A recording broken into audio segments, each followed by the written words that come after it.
ça doit s'arrêter. On doit dénoncer, je dois dénoncer ce genre de comportement. C'est pas une première, que ce soit en VTC, que ce soit en location de voitures, que tu as des mauvaises expériences. Mais quand tu regardes avec qui tu as les pires expériences, côté argent surtout, comme quoi la pauvreté, là, franchement, elle nous colle à la peau, c'est toujours les mêmes.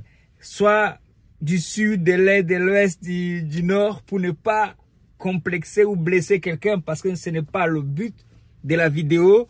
Quand même, il faut qu'on se le dise. Il faut qu'on se dise la vérité. Ce n'est pas possible que ces gars prennent mon véhicule et qui part, il revient tranquillement. Il me dit, mais on peut s'arranger. Et pour lui, s'arranger, c'est de m'inventer des factures et s'esquiver pour dire qu'il va pas payer la facture qu'il doit payer. Est-ce que quand c'est monsieur Dupont qui lui loue le véhicule, déjà il arrive avec un mode, est-ce qu'on peut s'arranger? Est-ce qu'il arrive déjà en mode, est-ce que tu peux me faire un rabais? Non, on ne fait pas ça. Quand on va dans la boulangerie, dans la boutique, dans le Uber, ou peu importe, quel que soit le service, quand on va chez eux, je veux dire les Occidentaux, on ne négocie pas, on n'est pas là à mode, on essaie de faire. Quoique, quand les voleurs peuvent voler, ils volent. Dans cette vidéo, je vais te raconter cette histoire par rapport à mon activité de location de véhicules. C'est aussi l'occasion de faire un petit point là-dessus, notamment avec ma Iveco, utilitaire Iveco 12 mètres cubes que je loue sur Turo. Et le gars, il part en Espagne avec.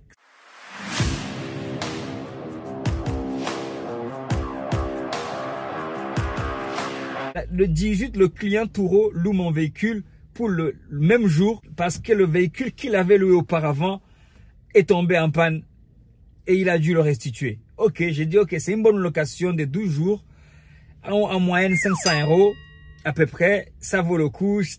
En plus, c'était la veille de mes départs en Normandie pour des petites vacances en famille. J'ai dit ok, je lui donne, comme ça il part 12 jours avec, c'est toujours ça. J'ai fait le nécessaire, il y avait une petite panne dessus, enfin une panne des portes, une porte qui grinçait un petit peu. Je suis allé voir mon mécanicien, il m'a mis bien de l'huile, il l'a bien dégrincé, je vais dire ça comme ça. Tout fonctionne, bien sûr, tout fonctionne correctement. J'y vais, je lui ouvre le véhicule, je lui explique les petits soucis qu'il y a dessus, mais je lui garantis bien que des petits soucis qu'il y a dessus, c'est des petits soucis des portes, mais ça n'empêchera pas l'ouverture ni son déménagement, en rien du tout. Et il prend le véhicule, tout se passe bien, il part en Espagne, et comme je lui ai dit, ça n'a pas empêché son déménagement. Déjà 12 jours après, il me dit qu'il va prolonger d'une journée, et le lendemain, le 30, il ramène le véhicule, il me dit, voilà, j'ai fait 1200 kilomètres, et encore, ça c'est lui qui le dit parce que j'étais pas au rendez-vous, j'avais demandé à quelqu'un d'autre de récupérer le véhicule pour moi parce que j'ai eu une crevaison comme par hasard et j'ai raté le rendez-vous. J'étais allé faire réparer mon van dans un garage et ça m'a pris plus de temps. Du coup, il m'a dit, j'ai dépassé les kilomètres comme on avait dit on allait s'arranger. J'ai dit, ok, on va s'arranger. Après, il me dit, mais par contre, j'ai pris une amende de 150 € à cause du feu arrière qui ne fonctionne pas. Concrètement, si ça a grillé pendant qu'il avait le véhicule, je savais même pas que le feu arrière ne fonctionnait pas. J'ai dit, ok, si vous avez pris une amende, vous avez pris une amende. J'accepte la responsabilité. Et puis, il me dit, j'ai aussi réparé la porte qui a bloqué pendant une journée. Ça m'a empêché de travailler, ça m'a coûté 200 €. J'ai dit, ok. Et voilà. Et par rapport au kilomètre que j'ai fait, est-ce qu'on peut s'arranger? Vous ne me remboursez rien. Et moi, à contre-cœur, je suis obligé d'acquiescer. J'ai dit, ok. Et quand le lendemain, la personne qui a récupéré mon véhicule m'envoie une photo du compteur et que j'ai vérifié les kilométrages, parce qu'entre-temps, j'étais trop occupé, je ne l'avais pas fait, je me rends compte qu'il n'a pas dépassé le kilomètre des 1200, mais des 1767 plus précisément. Ah donc, j'ai dit quand même, ça nous fait 400 et quelques. Ok. Qu'il m'envoie les factures. Et moi, derrière, quand même, je l'avais laissé, mais j'avais prévu de lui demander les factures. Du coup, je lui demande, envoyez-moi les factures de vos frais. Vous avez réparé. Vous avez pris une amende. Je veux une trace quand même. Je ne vais pas vous croire sur parole comme ça, là. Et lui, il me dit, ouais, ok, attendez, je vais les demander. Mais j'attends, pas de facture.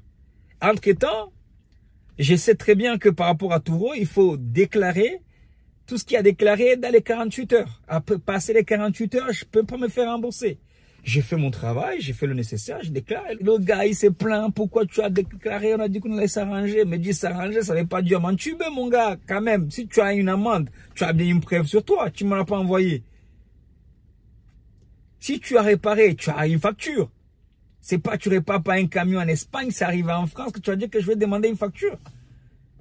Vu que tu savais que tu allais jouer sur ça. Pourquoi ces gens ne sont trop des menteurs? Je ne mets pas dedans. Même si on est cousins du même continent. Pourquoi vous êtes des menteurs? Nord au sud, à l'est, à l'est. Pourquoi ces continents remplis des gens qui aiment les repas gratuits là? Pourquoi ces continents a beaucoup de gens qui font ce genre de choses? Est-ce que quelqu'un peut m'expliquer? Quand un chauffeur VTC prend un client qui paie en espèces et qui va en banlieue, c'est le stress. On ne sait pas si on va se faire payer.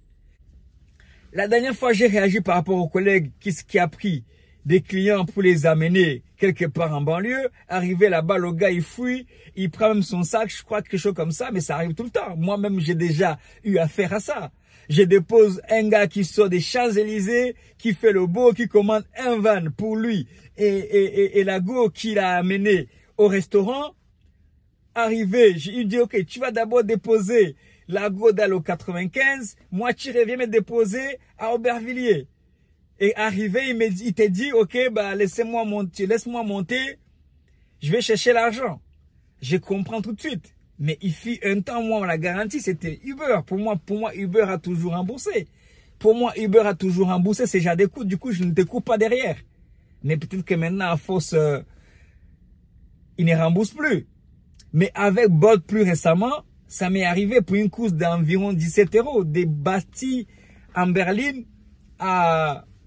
C'était même pas un Berlin, c'était un Confort, je crois. À Maison-Alfort. Le monsieur de grande taille, il dort dans mon véhicule déjà. Arrivé, je le réveille avec les coups de coude. Et je lui dis, monsieur, vous avez choisi de payer en espèces. Il me dit, de quoi tu parles? Par contre, lui, je ne sais pas si c'est son ami qui avait commandé pour lui parce qu'ils étaient deux et j'en ai pris qu'un seul. Et qui ne savait pas, ou alors il savait et qui m'a juste fait comme ça là, tu vois, de quoi tu parles? Il est sorti du véhicule avec son kebab dans les mains et il est parti et il n'a jamais payé. J'ai écrit à Bolt, ça se ressemble. C'est des histoires qui se ressemblent. Les mauvais payeurs, pourquoi c'est toujours les mêmes? Quelqu'un peut me le dire? Cette semaine en classe, en évoquant un peu le sujet des paiements en espèces, et tout ce qui peut arriver, un candidat m'a dit, oui, j'ai commandé un Uber ou un Bolt, je ne sais plus. Arrivé en bas, pour moi, je l'ai commandé pour mon frère et arrivé en bas, le chauffeur a obligé de payer avant de démarrer la course. Ça l'a vexé et ça a vexé à son frère. Mais on va faire comment? C'est comme ça. Quand on est une étiquette des mauvais payeurs, il faut assumer ce qui va avec. C'est une vidéo en même temps ras-le-bol, mais c'est une vidéo aussi d'éducation, de sensibilisation.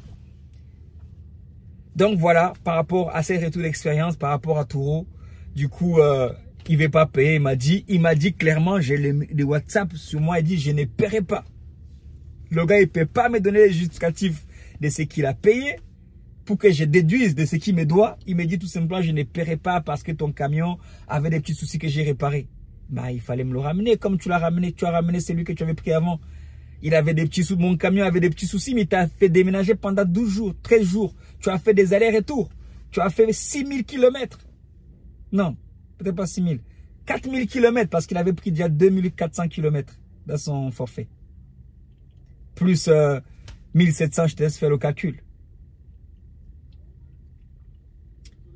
Pourquoi toujours vouloir les repas gratuits? Je comprends pourquoi les taxis ne prenaient jamais les banlieusards avant.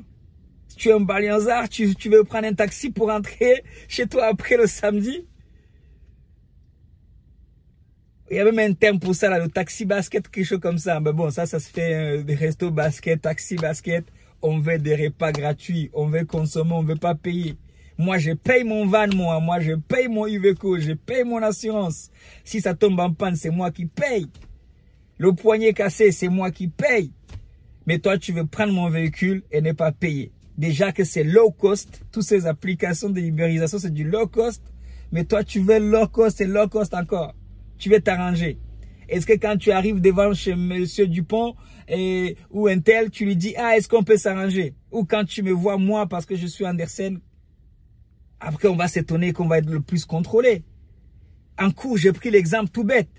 J'ai dit, quand le policier se réalise que entre Andersen et Isaac, je parle de moi comme ça, personne ne va pas se sentir visé, je ne vais pas donner d'autres prénoms, je donne les miens. Et les Andersen, sur 10 Andersen, il y en a 2 qui ont commis des bêtises. Et sur 10 Isaac, il y en a 7 qui ont commis des bêtises. Mais la police, naturellement, elle va contrôler les Isaac, même si c'est une discrimination. Mais c'est... D'ailleurs, pour moi, c'est pas une discrimination. Il n'y a que Mélenchon qui appelle ça discrimination. Voilà, c'est normal. C'est normal. Nous aussi, si on dit, on ne vous prend pas, on ne vous charge pas, si vous allez à un tel endroit, vous avez des trucs bizarres, les clients machin là, les clients Itch. Il y a Itch, mais là, il va me bannir. Non, je suis pas, de toute façon, je suis pas chez Itch, moi. Depuis qu'ils ont, ils exigent la carte VTC là, depuis qu'ils m'ont demandé de mettre ma carte VTC là pour pouvoir continuer à travailler avec eux, j'ai jamais travaillé avec eux. Peut-être que je devrais ouvrir mon compte maintenant chez Itch. Les clients Itch là, si on vous boycotte, c'est pour ça. On n'est pas sûr que vous allez payer. J'ai jamais eu un problème par rapport à ces histoires, que ce soit en VTC, que ce soit dans la location des voitures. Maintenant, ça va faire je suis dans ma 3e année de location de voitures. J'ai le 16e, le 20e, le 15e, le 19e, partout, j'ai loué mes véhicules avec les Parisiens. J'ai jamais eu aucun problème. Mais c'est souvent les Baliazars qui ramènent toujours des histoires. Quand j'ai loué mon véhicule avec des Baliazars ou les mecs qui viennent des îles ou d'Afrique même directement. Pour l'instant, je n'ai pas loué aux Africains, mais la dernière fois, ma 308 le moteur a été cassé par un mec des îles avec ses copains qui ont fumé dedans, qui ont fumé du ganja dedans. Et quand j'ai mis des frais comme quoi ça sentait trop la weed, et Taureau ne m'a rien dédommagé. Et aussi, ils veulent pas payer. Le même gars qui m'a cassé d'ailleurs mon moteur. Quand je lui ai envoyé la manne qui s'est pris, c'est le premier. Lui là, cette fois que c'est des îles. C'est le premier. On se ressemble. Mais l'autre qui m'a fait là, est-ce que je balance ici là? L'autre c'est comme par hasard. Il est du nord. Pourquoi le mec du sud africain, du l'est africain, de l'ouest africain, du nord africain, des îles, les afro-descendants? Pourquoi on aime faire les choses comme ça? Pourquoi on est des voleurs? On est des voleurs. Il faut arrêter de voler. C'est pas possible ça. Non, trop c'est trop. Au bout d'un moment, il faut arrêter. Il faut se respecter les amis. Si tu fais ça, dis-toi que tu es en train de transférer ça à tes enfants. Si tu voles, il y a des fortes chances que tes enfants soient aussi des voleurs. Ils sont en train d'aller le sein du vol, même si tu es un homme. Crois-moi, tu les as transmis le sang du vol. Des pleurniches et tout ça. Fais attention. Tout a une conséquence. Tout compte dans la vie. En bien ou en mal. Tu le sais très bien d'ailleurs. C'est nous qui sommes toujours dans les Bibles et dans les Corans, non? Et dans tout ce qu'on veut. Oui, oui.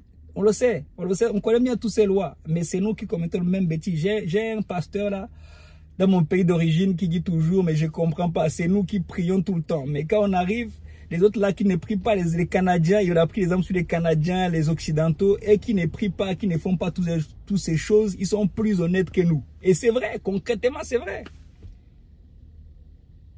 Ils sont plus honnêtes que nous alors qu'ils ne prient pas. Alors qu'ils n'ont aucun livre qui dit si tu voles, on te coupe la main.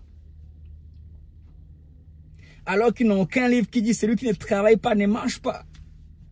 Et nous, on veut les repas gratuits. Et aller dans nos lieux de culte, en même temps, c'est une pique derrière. Parce que trop, c'est trop. Ça fait trop mal. Ah, parce que c'est trop, c'est trop. Je vais voir si je laisse cette partie dans la vidéo. Mais franchement, au bout d'un moment, il faut dire les choses telles qu'elles sont. Il faut se repentir. Il faut arrêter des bêtises. Il faut arrêter des bêtises, les amis. Faites du business, gagnez l'argent honnêtement, soyez riches, transmettez la richesse à vos enfants et non la pauvreté. La richesse du cœur. Et quand tu es riche du cœur, quand tu n'as pas de quoi louer, tu prends les transports. Bon, ma mise à dispo m'appelle. Peace, yo. God bless.